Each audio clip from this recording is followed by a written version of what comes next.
नमस्कार मित्रों, कैसे हैं? आशा करता हूं कि ठीक होंगे। चलिए आज हम आप लोग को फिर से नल जल अनुरक्षक की ओर लिए चलते हैं। नल जल योजना जो है, जिसे सूबे बिहार में ड्रीम प्रोजेक्ट के नाम से जाना जाता है, वह नल जल योजना की क्या स्थिति है? कहीं खुशी तो कहीं गम की स्थिति बनी हुई है।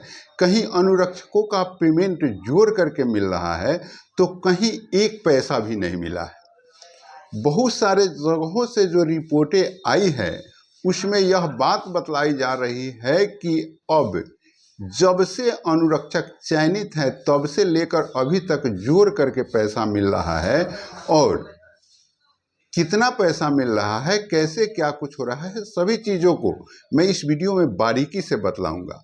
मित्रों, कमेंट के माध्यम से बहुत सारे मित्रों का यह कमेंट होता है कि सर आज तक मुझे एक भी पैसा नहीं मिला। मैं 5 साल से नल जल चला रहा हूँ, मैं 4 साल से नल जल चला रहा हूँ, मैं 6 साल से नल जल चला रहा हूँ, लेकिन मुझे रुपये के नाम पर 1 रुपया नहीं मिला।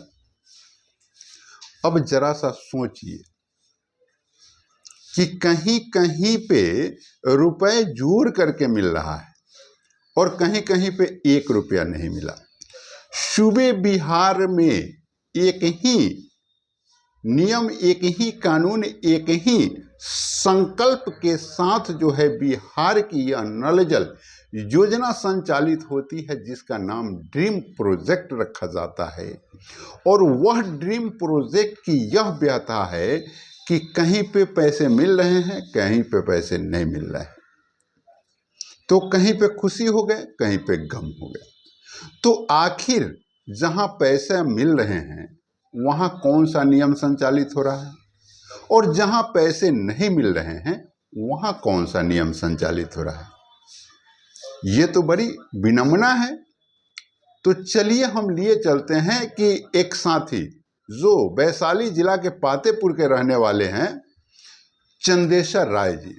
चंदेश्वर राय जी ने हमें टेलीफोन करके बतलाया कि सर फिर से मुझे 22/5/2025 के डेट में 24,000 रुपये का चेक मिला है।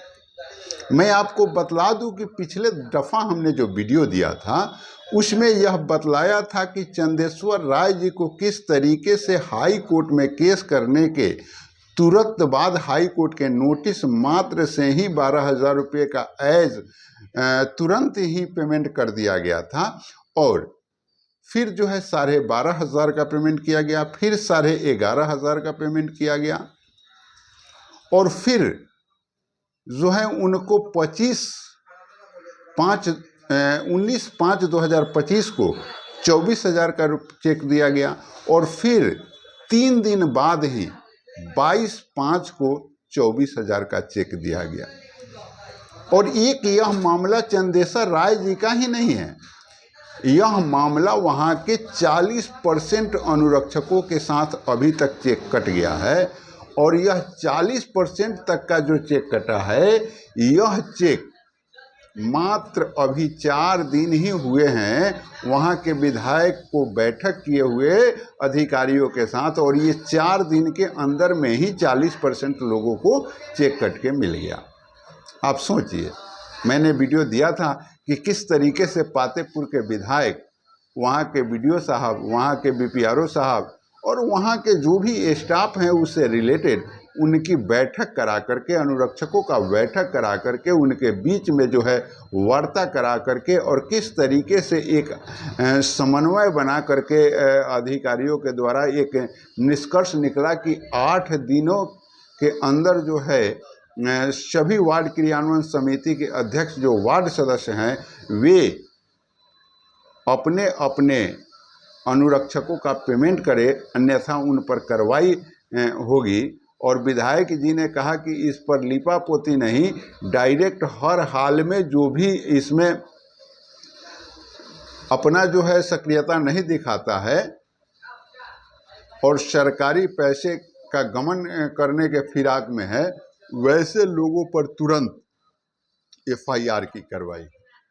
और जब ऐसा आदेश विधायक जी के द्वारा दिया जाता है तो स्वाभाविक रूप से सरगर्मी तेज हो जाती है, और सभी के अंदर एक बेचैनी हो जाती है कि भाई अब अगर थोड़ा सा भी इधर उधर किए तो ये मामला बिगड़ जाएगा। और ऐसी परिस्थिति में जो है वार्ड सदस्य धनाधन जो है अनुरक्षकों का चेक काट कर देना प्रारंभ कर दिए। अगर 24,000 का दिए तो फिर वहाँ कहीं ना कहीं से बीडीओ साहब का निर्देश होता है कि भाई 24,000 कहीं क्यों दिया, कब से चयनित है, अभी तक कितना रुपया बन रहा है, पूरा रुपया जोड़ कर दो, तो फिर चेक कट जाता है। ये व्यवस्थाएं जो है हुई है कब, जब वहाँ के जनप्रतिनिधि, वहाँ के माननीय विधायक महोदय जब सक्रियता दिखाकर अधिकारियों के साथ बैठक किए हैं, तब जाकर यह संभव हो सका है। आप लोग देखे होंगे, हम लोग मंत्री जी के पास गए, प्रधान सचिव के पास गए, मुख्य सचिव के पास गए, तो किसी भी नेता के पास अगर आप जाते हैं, उस नेता का इच्छा शक्ति नहीं होगा। आप सोचिए, जरा सा सोचिए कि एक विधायक हैं, वे माननीय विधायक हैं, एक विधानसभा क्षेत्र के विधायक हैं, और जो मंत्री बनते हैं वे उस विभाग के पूरे बिहार का मंत्री बन जाते हैं। और उनके पास जब हम लोग जाते हैं और वहां से काम नहीं होता है, और एक विधायक महोदय जो है अपने क्षेत्र में काम करवा लेते हैं, तो फिर मंत्री जी का बात क्या है, उनका क्या इच्छा शक्ति है? क्या यह दिख नहीं रहा है? दिख रहा है। और ये सभी चीजें कैसे हो रही है, क्या यह आपको समझ में नहीं आ रही? बहुत सारे लोगों का कहना हुआ कि ठीक है, सम्राट चौधरी बिगाड़ दिया, सम्राट चौधरी तो इस नल सिस्टम को ही बिगाड़ दिए। लेकिन अभी वो बिगड़ गया, उस चीज को सुधारने का भी तो बात होगा। अगर एक वहाँ के विधायक जो है, पातेपुर, वैशाली जिला के पातेपुर विधानसभा के विधायक के चाहने मात्र से वहाँ के अनुरक्षकों की कल्याण हो जाती है, तो क्या हमारे क्षेत्र में विधायक नहीं है? क्या और क्षेत्र में विधायक नहीं है?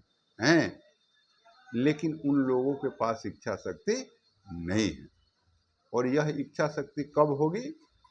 जब कहीं ना कहीं से आपके ताकत से वे लोग प्रभावित होंगे। तो यह ताकत आपका कैसे दिखेगी?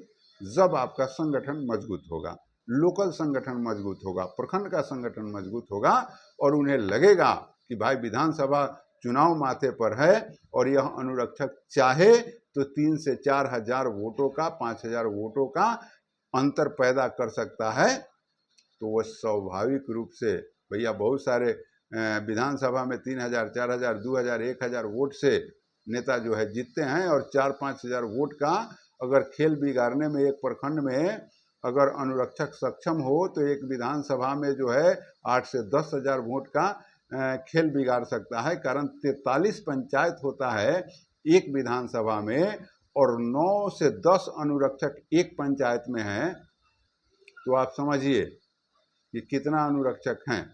और ये अनुरक्षकों का जब शक्ति एक जगह हो जाएगा, तो समझिए कि किसी भी नेता का खेल बिगड़ सकता है।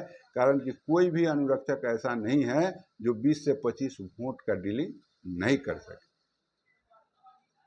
तो इस तरीके से हम आपको बतलाए कि 84,000 रुपया जो है चंदेश्वर राय जी को मिला। चंदेश्वर राय जी को ही नहीं, वहाँ के बहुतेरों अनुरक्षकों को मिला, जो अपने आप में आपको एक संदेश देता है कि आखिर वहाँ कैसे। बहुत सारे मित्र जो कमेंट करते हैं कि हमको नहीं मिल रहा है, तो आप सोचिए, आप संगठन को मजबूत करिए।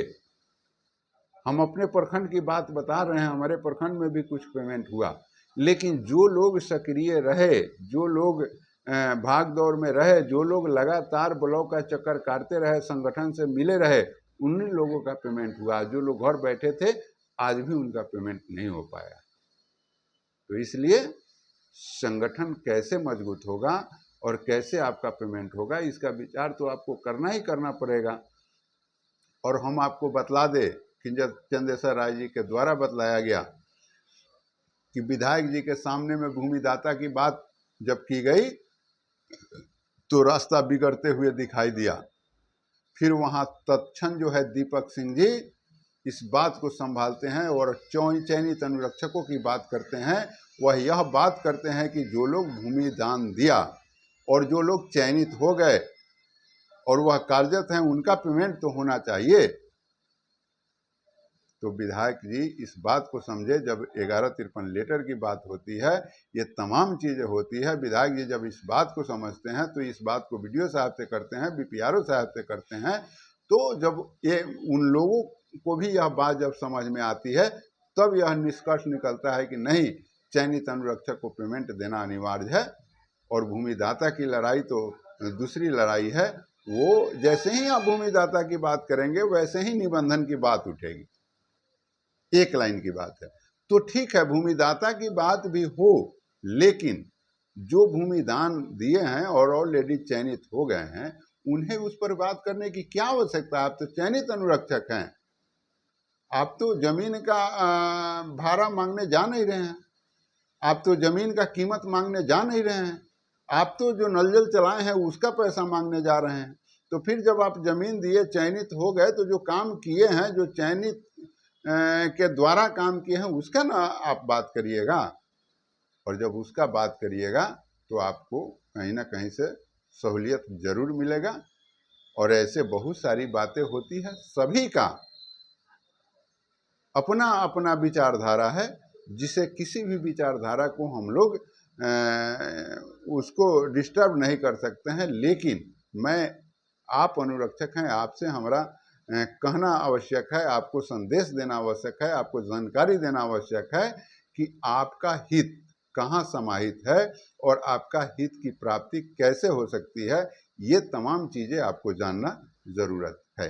बाकी इस तरीके का जानकारी हम देते रहेंगे। मिलते हैं एक नए वीडियो में। जय हिंद।